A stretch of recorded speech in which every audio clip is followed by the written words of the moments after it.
નમસ્કાર દર્શક મિત્રો, ન્યૂઝ ફોકસમાં હું ક્રીના શાહ આપનું હાર્દિક સ્વાગત કરું છું. સમાચારની શરૂઆત કરીશું મુખ્ય સમાચારથી.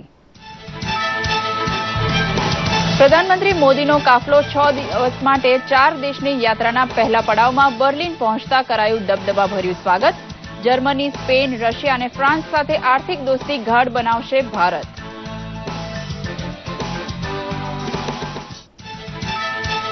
એસએસસી બોર્ડ પરીક્ષાનું 68.24% પરિણામ જાહેર થતા દીકરીઓ મેદાન મારી ગઈ હોવાના જાહેર થયા આંકડા.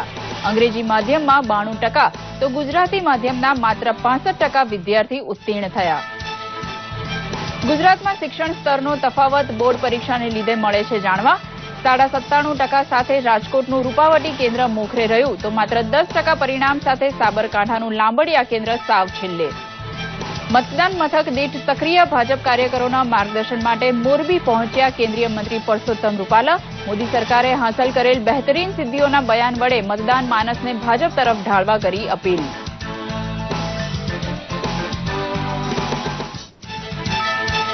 રેલ પ્રવાસી માટે ઉત્તમ સગવડનો બંદોબસ્ત કરવા માટે ટેકનોલોજી વાપરી જાણે છે રેલવે તંત્ર. ટિકિટ બુકિંગથી માંડી સ્વચ્છતા સુધીની બાબતમાં રેલવે તંત્રએ છેલ્લા 3 વર્ષમાં કરી છે ખૂબ સરસ પહેલ.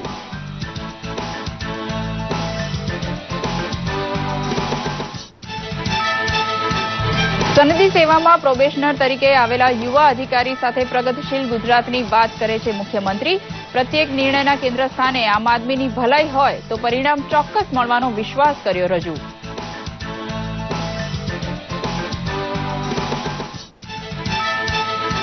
ડિજિટલ સાક્ષરતાનો ફેલાવો સાબરકાંઠાના ગામડે આપોઆપ થાય તેને મોદી સરકારની મોટી સિદ્ધિ ગણવી પડે. રોકડ લેવડ દેવડનું ડિજિટલ માધ્યમ અપનાવવામાં આદિવાસી પંથક ખૂબ સમજદાર થયો સાબિત.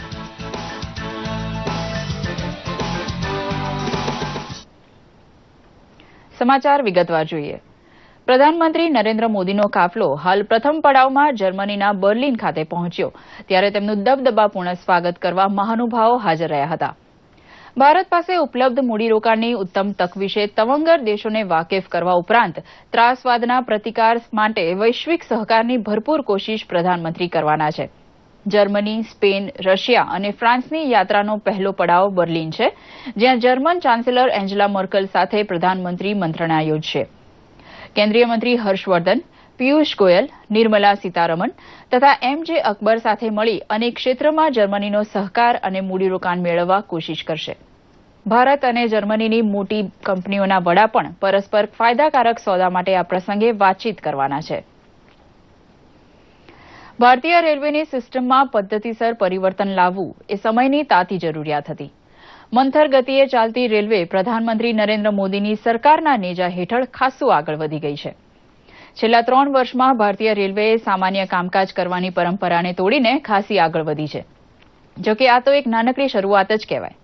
પાટા પરથી ઉતરી ગયેલી રેલવે સિસ્ટમને ફરીથી પાટે ચડાવ્યા બાદ કેન્દ્રની નરેન્દ્ર મોદીની સરકારે આગામી 3 થી 5 વર્ષના સમયગાળામાં મોટા વિકાસ કરવા માટે ઝંપલાવી દીધું છે. જોઈએ એક ખાસ રિપોર્ટ.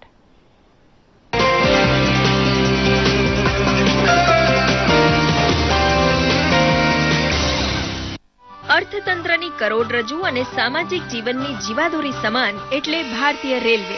જી હા, રેલવે સાથે સંબંધિત વિવિધ પાસાઓના વિકાસમાં લોક ભાગીદારીને સાંકળવાના નવીન પ્રયાસથી આજે રેલવેનો વિકાસ વધુ વેગવાન બન્યો છે.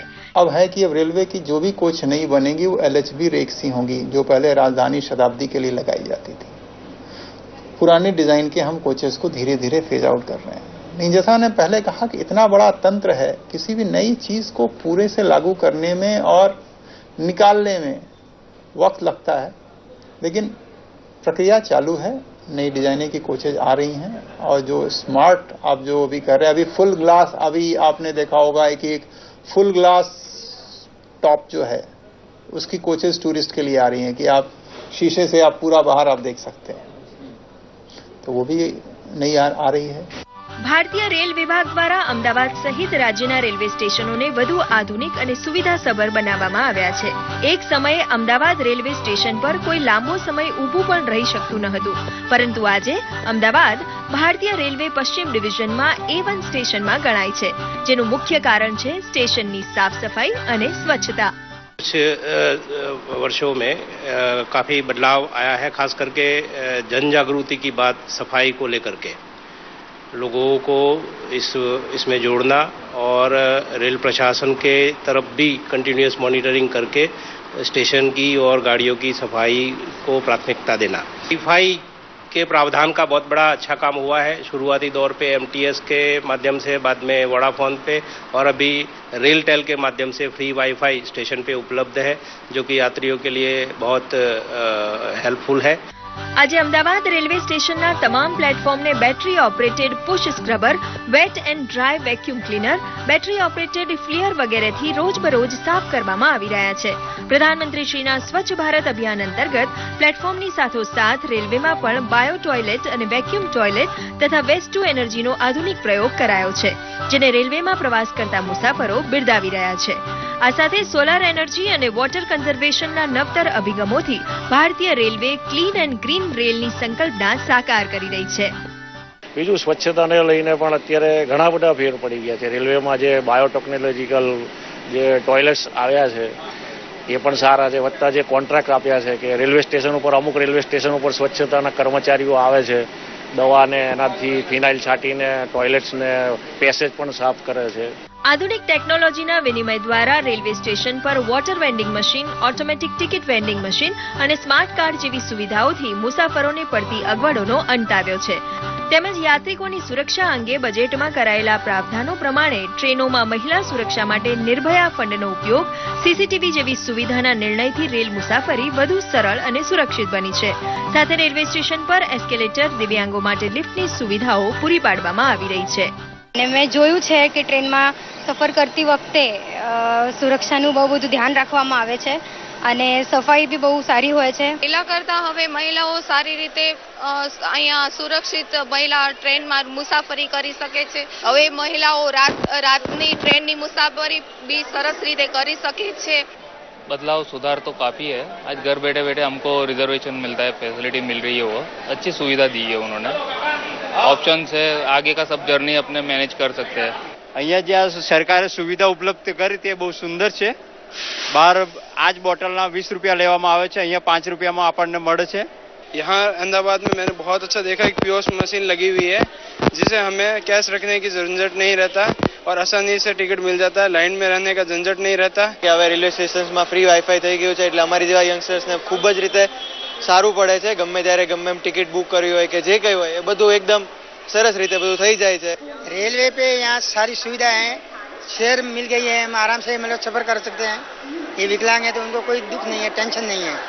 ભારતીય રેલવેમાં છેલ્લા 3 વર્ષમાં યાત્રિકોની સુવિધા માટે અનેક પગલાં સરકાર દ્વારા લેવામાં આવ્યા છે. દરેક રેલવે કોચ તેમજ સ્ટેશનો પર સ્વચ્છતા તેમજ ભોજન અને અન્ય સુવિધાઓમાં ગુણવત્તાને વિશેષ પ્રાધાન્ય આપવાના કારણે હવે મુસાફરીનો અનુભવ સુખદ બન્યો છે.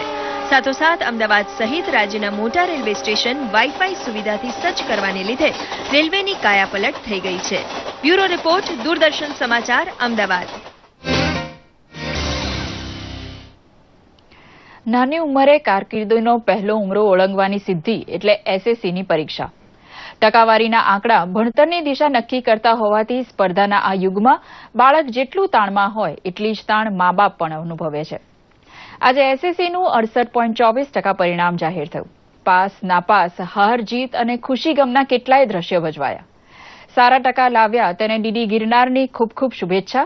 જ્યારે ઓછા ટકા લાવનાર કે ફેલ થનારને કહેવાનું કે ચાલ્યા કરે, ચિંતા ના કરશો. કારણ કે પરીક્ષા એ જિંદગી નથી દોસ્તો, પણ ખુદ જિંદગી જ એક મોટી પરીક્ષા છે. ગુજરાત માધ્યમિક અને ઉચ્ચતર માધ્યમિક શિક્ષણ બોર્ડ દ્વારા જાહેર કરાયેલ ધોરણ 10નું પરિણામ 68.24% આવ્યું છે. ગત વર્ષની જેમ આ વર્ષે પણ દીકરીઓએ બાજી મારી છે. છોકરાઓના 64.69% પરિણામ સામે છોકરીઓનું પરિણામ 73.33% આવ્યું છે.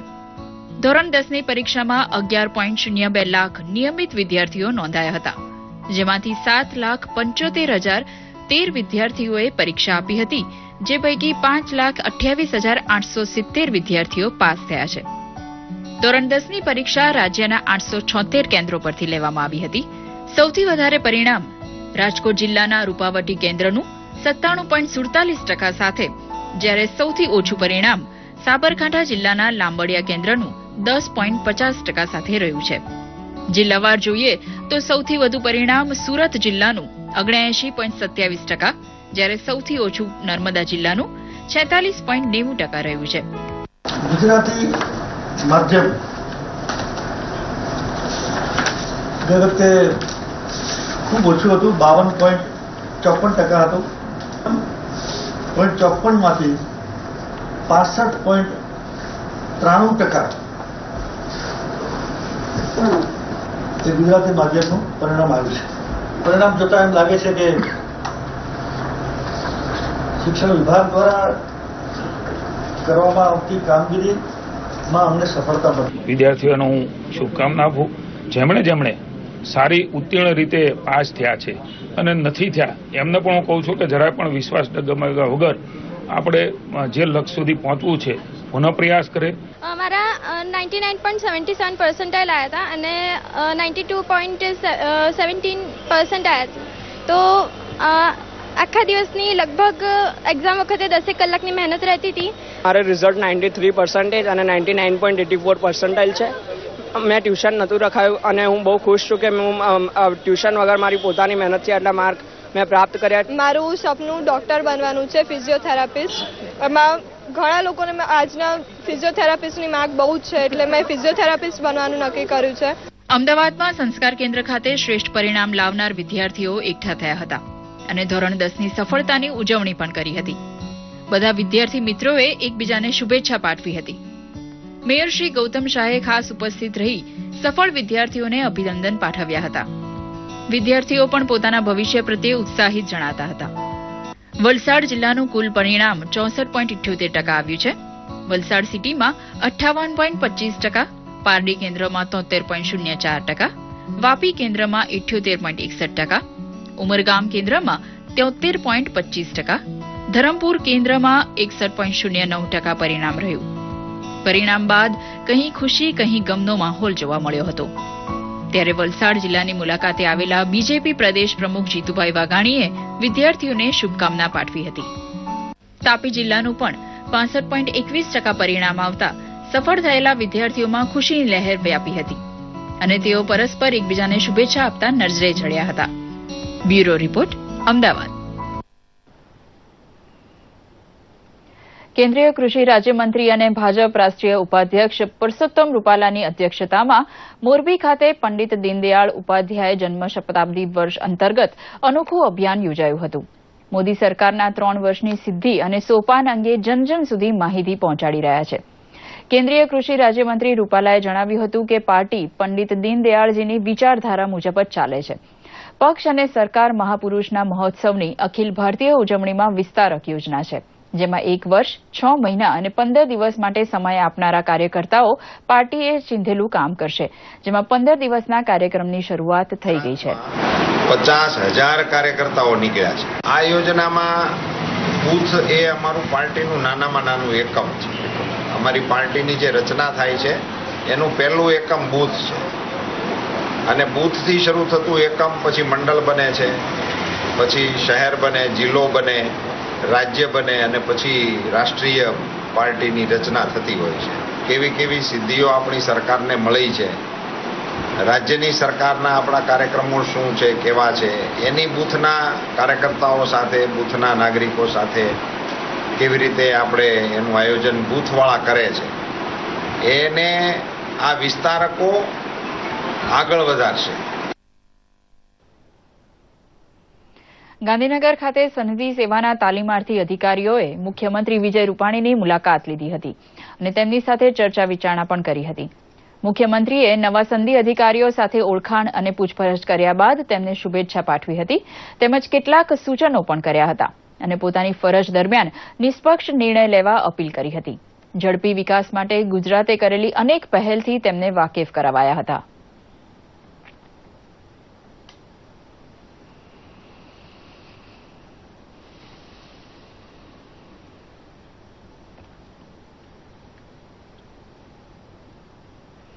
રોકડ વ્યવહારનો ડિજિટલ વિકલ્પ શીખી લેવામાં આદિવાસી જિલ્લો અરવલ્લી અગ્રેસર છે. કોઠાજૂથ તીવ્ર હોવાને લીધે પરિવર્તન માટે સદાય તૈયાર રહેતા ગ્રામવાસીઓને સલામ કરવી પડે તેટલા પ્રગતિશીલ સાબિત થયા છે. પ્રધાનમંત્રીની લોકચાહના એટલી બળવાન છે કે તેમની વાતનું આમ આદમી અક્ષરશઃ પાલન કરવા લાગ્યો છે. મોડાસાના ખંભીસર ગામે દૂધ મંડળીની સભાસદ બહેનોને લેવડ દેવડનો કેશલેસ રોમાંચ ખરેખર પસંદ આવ્યો છે. ટેકનોલોજીનો સ્વીકાર કરવાની તૈયારી ગામડાની પ્રજામાં જોઈ લેસ કેશ આર્થિક વ્યવહારની વિભાવના સાચી લાગી છે. સરકારશ્રીએ આ પીઓએસ મશીનો આપ્યા છે તેના દ્વારા સંચાલકોને કેશલેસ દ્વારા સારો ફાયદો છે અને ગ્રાહકોને સારો ફાયદો છે. દૂધ મંડળીની અંદર 350 જેટલા ગ્રાહકો છે. 10 દિવસનું રોજનું 10,000 લીટરની 8 થી 10,000 લીટરની આસપાસમાં દૂધ એકત્રિત થાય છે સિઝન પ્રમાણે અને 20 લાખ જેટલું 10 દિવસનું પેમેન્ટ થાય છે અને પેમેન્ટ દરેક ખાતેદારના સીધા એકાઉન્ટમાં જમા થાય છે. સસ્તા ભાવની દુકાનો પર થંબ ડિવાઇસ ઉપલબ્ધ બનતા અનાજ પાણી ખરીદવા હવે રોકડા લઈ જવાની જરૂર નથી. આધાર કાર્ડ અને બેંક ખાતા વચ્ચે જોડાણ હોય તો અંગૂઠો દબાવી ચૂકવણી થઈ રહી છે. આ ડિવાઇસથી લોકો ડેબિટ કાર્ડ કે ક્રેડિટ કાર્ડ વગર પોતાની ફિંગરપ્રિન્ટથી એમના ખાતામાંથી પેમેન્ટ કરી શકશે અને હવે લોકોને રોકડ પેમેન્ટ કરવાની ઝંઝટમાંથી મુક્તિ મળશે. આવનારા ટૂંકા સમયમાં જ EPS સિસ્ટમથી FPS ખાતે જ 85 પ્રકારની વિવિધ સેવાઓ ઉપલબ્ધ કરવામાં આવશે, જેવી કે DTH રિચાર્જ છે, મોબાઈલ રિચાર્જ છે, સોઇલ હેલ્થ કાર્ડ છે, પાસપોર્ટ માટેની એપ્લિકેશન છે, પાન કાર્ડ માટેની એપ્લિકેશન છે, વિવિધ સ્પર્ધાત્મક જે પરીક્ષાઓ આવે છે તેના જે ફોર્મ્સ ભરવાના હોય છે એ તમામ પ્રકારની સેવાઓ FPS થી જ ઉપલબ્ધ થઈ રહેશે. રાસાયણિક ખાતર અને બિયારણની ખરીદી સમયે ખેડૂતને મોટી રોકડ લઈ ગામડેથી શહેરમાં જવું પડે છે. આ જોખમ દૂર કરવા ખાતર ડેપો પર કેશલેસ વેચાણ શરૂ થઈ ચૂક્યું છે. બેંક ખાતામાંથી ચૂકવણી થતી હોવાથી ખેડૂતની આર્થિક સદ્ધરતાનો દસ્તાવેજ આપોઆપ બનતો જાય છે, જે ખૂબ મોટી રકમના ધિરાણ સમયે કામ લાગે છે. અરવલ્લી જિલ્લામાં 762.75 મેટ્રિક ટન જેવું રાસાયણિક ખાતર અને બિયારણનું ખેડૂતોએ કેશલેસથી ખરીદી કરી છે, જેની કિંમત 1.80 કરોડ જેવી થાય છે. જિલ્લામાં 31 POS મશીન હાલ ચાલુ છે અને બીજા ખેડૂતો વેપારીઓ દ્વારા તેની એપ્લિકેશન બેંકમાં આવેલી છે, જે ટૂંક સમયમાં અવેલેબલ થશે. સરકારે અમને જે POS મશીન આપ્યા છે, જે કેશલેસ છે, તેમને ખૂબ જ ફાયદો થયો છે. જેનાથી અમને પૈસા લઈને અમે આવતા નથી, સીધા અહીંયા થંબ મારવાનો અને અમને સામાન મળી જાય છે. ખેડૂત માટે પૈસાની કમાણી અને સાચવણી કોઠાસૂઝનો વિષય છે, કારણ કે શાળાનું ભણતર જ્વલ્લે જ કોઈ પાસે હોય છે. પ્રધાનમંત્રી મોદીનો કેશલેસ મંત્ર એટલો અસરદાર સાબિત થતો જાય છે કે સૌ રોકડ વગર રૂપિયા ચૂકવવાનું કસબ શીખતા જાય છે. અરવલ્લીથી યાજ્ઞિક પટેલનો રિપોર્ટ. કેન્દ્ર શાસિત પ્રદેશ દાદરાનગર હવેલી હસ્તકના વન પ્રદેશમાં વસવાટ કરતા લોકો અને જંગલ ખાતાના અધિકારીઓ વચ્ચે ઘર્ષણ થતા આરએફઓ સહિત 7 વનકર્મીઓને ઈજા પહોંચી હતી, જેમને સેલવાસની વિનોબા ભાવે સિવિલ હોસ્પિટલમાં સારવાર અપાઈ રહી છે. ખેડપા બેટ ગામે જમીનમાં પ્લાન્ટેશનની કામગીરી માટે ગયેલી વન વિભાગની ટુકડીના 3 સભ્યોને તેમની ફરજ બજાવતા રોકવામાં આવ્યા હતા અને આ ઘર્ષણ સર્જાયું હતું.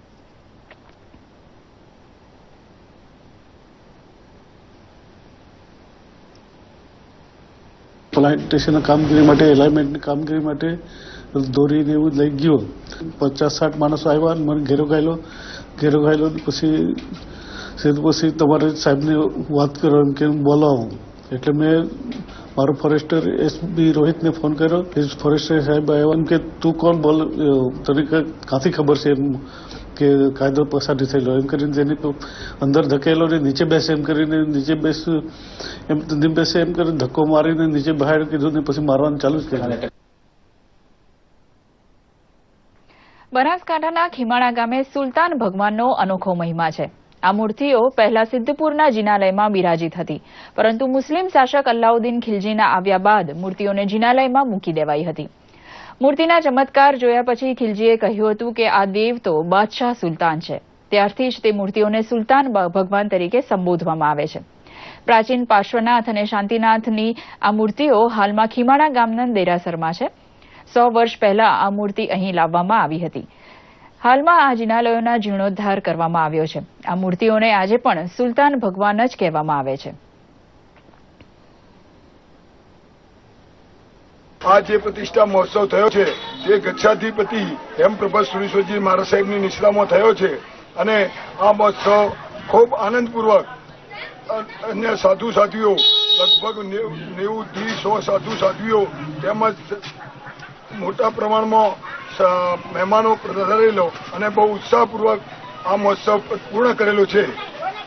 એ સિદ્ધપુર નગરની અંદર સુલતાન પાર્શ્વનાથ ભગવાનના દેરાસરની અંદર એ દરબારમાં રહેલા પ્રાચીન એવા બે પરમાત્મા શ્રી પાર્શ્વનાથ ભગવાન અને શ્રી શાંતિનાથ ભગવાન આ ખીમાણા નગરની અંદર લાવવામાં આવ્યા, પધરામણી કરવામાં આવી અને તેની પ્રતિષ્ઠા આચાર્ય ગચ્છાધિપતિ આચાર્ય એવા શ્રી હેમપ્રભસ્વરી મહારાજાના કરકમલો દ્વારા અહીંયા ખીમાણા નગરની અંદર કરવામાં આવી છે. મોરબી જિલ્લાના ટંકારા તાલુકાના હરિપરા ગામના યુવાનોએ ગામને નંદનવન બનાવી દીધું છે. આમ તો નોકરી ધંધે શહેરમાં જતા યુવાનો ગામ તરફ પાછું વળીને જોતા નથી, પરંતુ હરિપરા ગામના અન્ય શહેરોમાં વસતા યુવાનોએ પોતાના ગામ સાથેનો સંપર્ક જાળવી રાખ્યો છે. વિવિધ સરકારી યોજનાઓનો લાભ લઈને ગામ નજીકથી પસાર થતી નદી અને વોકળા પર નાના મોટા ચેકડેમ બાંધીને ભૂગર્ભના પાણીની સપાટી ઊંચી લાવવામાં મદદ કરી છે. ચેકડેમોને કારણે કૂવાના પાણીના તળ ઊંચા આવતા ભર ઉનાળે ખેતરોમાં હરિયાળી લહેરાય છે. ગામની વસ્તી માત્ર 1000ની છે, પણ અહીંના યુવાનોએ 500 જેટલા વૃક્ષો વાવ્યા છે. વળી ગામમાં ઘેર ઘેર ગોબર ગેસ પ્લાન્ટ પણ ખરા. યુવાનો અને ગામ લોકોએ પશુધનની સાચવણી માટે સહિયારી ગૌશાળા પણ ઊભી કરી છે. જમીન બનાવેલી છે અને ઝાડવા અને વૃક્ષારોપણ કરેલું છે. અહીંયાની સારી માવજત પણ કરે છે. ગામમાં ગૌશાળા પણ બનાવેલી છે, અહીંયા પણ સારી કામગીરી કરે છે અને યુવાનોએ ગામમાં આપણે સમાજવાડી પણ બનાવેલી છે. નાના બંધારા હોય એમની અંદર પૂરેપૂરી કામગીરી કરવામાં આવી છે અને એનાથી તમામ ખેડૂતો આજ સુધી એમને સિંચાઈની અંદર પૂરો લાભ મળ્યો છે. ત્યાર પછી ઘણું બધું પાણી છે એ ભૂગર્ભની અંદર ઉતર્યું છે, કુવાઓની અંદર પાણી ઉતારવામાં આવ્યા છે અને ખેડૂતોને એ વોટરશેડ યોજનાથી ઘણો બધો લાભ થયો છે.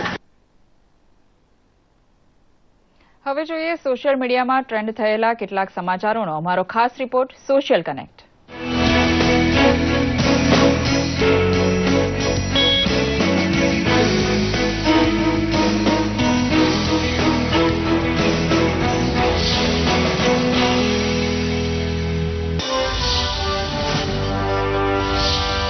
પ્રધાનમંત્રી નરેન્દ્ર મોદીએ ભારતની બદલાતી જતી ઓળખ અંગેનો સુંદર વિડીયો પોતાના ટ્વિટર પેજ પર શેર કર્યો છે. આ વિડીયોમાં ભારતે વિવિધ ક્ષેત્રે મેળવેલી સિદ્ધિઓ દર્શાવાઈ છે અને ભારતે મેળવેલા સિદ્ધિઓથી ભારતીય હોવા પ્રત્યેનો ગર્વ થાય તેમ દર્શાવાયું છે. ગુજરાત રાજ્યના માહિતી વિભાગે હડપ્પન સાઇટ્સ પૈકી એક ધોળાવીરાનો સુંદર વિડીયો પોતાના ટ્વિટર પેજ પર શેર કર્યો છે. ધોળાવીરા એ ભારતીય ઉપખંડની સૌથી મોટી 5 હડપ્પન સાઇટ્સ પૈકીનું એક છે. હડપ્પન યુગના ભવ્ય પ્રતીક સમાન ધોળાવીરા વિશે આજે પણ ઘણા લોકો જાણે અજાણ છે. સલ્તનત સમયે બનાવાયેલ અમદાવાદનું સૌથી ભવ્ય સ્થાપત્ય સંકુલ ધરાવતા સરખેજ રોજાનો ફોટો પણ શેર કર્યો હતો. આદિજાતિના હિતાર્થે વિવિધ પગલાં લેશે સરકાર. ભારત સરકારના આદિજાતિ બાબતોના મંત્રાલય દ્વારા ગુજરાતમાં આદિજાતિઓના વિકાસલક્ષી કામો માટે 100% ગ્રાન્ટની ફાળવણી કરાઈ હતી. આ ગ્રાન્ટથી ટ્રાઇબલ મ્યુઝિયમ તેમજ ટ્રાઇબલ યુનિવર્સિટી બનાવાશે, તો 3 નવી નિવાસી કન્યા શાળા અને એકલવ્ય મોડલ રેસિડેન્શિયલ શાળા પણ શરૂ કરાશે. સરકાર દ્વારા લેવાયેલ આ પગલાં આદિવાસી લોકો માટે સુવર્ણ સૂર્યોદય સાબિત થશે. મુખ્યમંત્રી કાર્યાલયે ટ્વીટ કરીને આ બાબત અંગે જાણકારી આપી હતી. આજે ભારતીય સિનેમાના અભિનેતા પંકજ કપૂરનો જન્મદિવસ છે. તેમણે 1982માં આવેલી ગાંધી ફિલ્મથી ફિલ્મોમાં કામ કરવાનું શરૂ કર્યું હતું. ત્યારબાદ તેમણે આધારશિલા, આરોહણ, ખામોશ, એતબાર, રોઝા, મકબૂલ, 10 અને શાનદાર જેવી ફિલ્મોમાં કામ કર્યું છે. તો ટ્વિટર પર #હેપી બર્થડે પંકજ કપૂર કરીને ટ્રેન્ડ શરૂ થયો છે, જ્યાં લોકો તેમને જન્મદિનની શુભેચ્છા આપી રહ્યા છે. हिंदुस्तान बॉर्डर पर हालत बहुत ही नाजुक है. मुझे पूरी उम्मीद है कि संकट की इस घड़ी में जगतपुर का हर नौजवान अपने देश के लिए खड़ा रहेगा. બોલિવૂડના અભિનેતા સલમાન ખાનની આગામી બહુચર્ચિત ફિલ્મ ટ્યુબલાઇટનું ટ્રેલર રિલીઝ થઈ ગયું છે. આ ફિલ્મ એક ભારતીય ઐતિહાસિક યુદ્ધ ફિલ્મ છે. 1962ના ઇન્ડો ચાઇના યુદ્ધની પૃષ્ઠભૂમિ પર રચાયેલી આ ફિલ્મ હોલિવૂડની ફિલ્મ લિટલ બોયની રીમેક છે. मेरा नाम ट्यूबलाइट नहीं है, मेरा नाम है लक्ष्मण. लक्ष्मण सिंह विष्ट। આ ફિલ્મમાં સલમાન ખાન મુખ્ય ભૂમિકા ભજવતા જોવા મળશે, જ્યારે કબીર ખાન દ્વારા નિર્દેશિત આ ફિલ્મમાં સલમાન ખાનની સાથે સોહેલ ખાન અને ચાઇનીઝ અભિનેત્રી ઝુઝુ પણ પોતાની ભૂમિકા ભજવતા જોવા મળશે. ઈદના તહેવાર દરમિયાન 23 જૂન 2017ના રોજ રિલીઝ થશે. Social media ડેસ્કથી મૌનીશ ભાવસારનું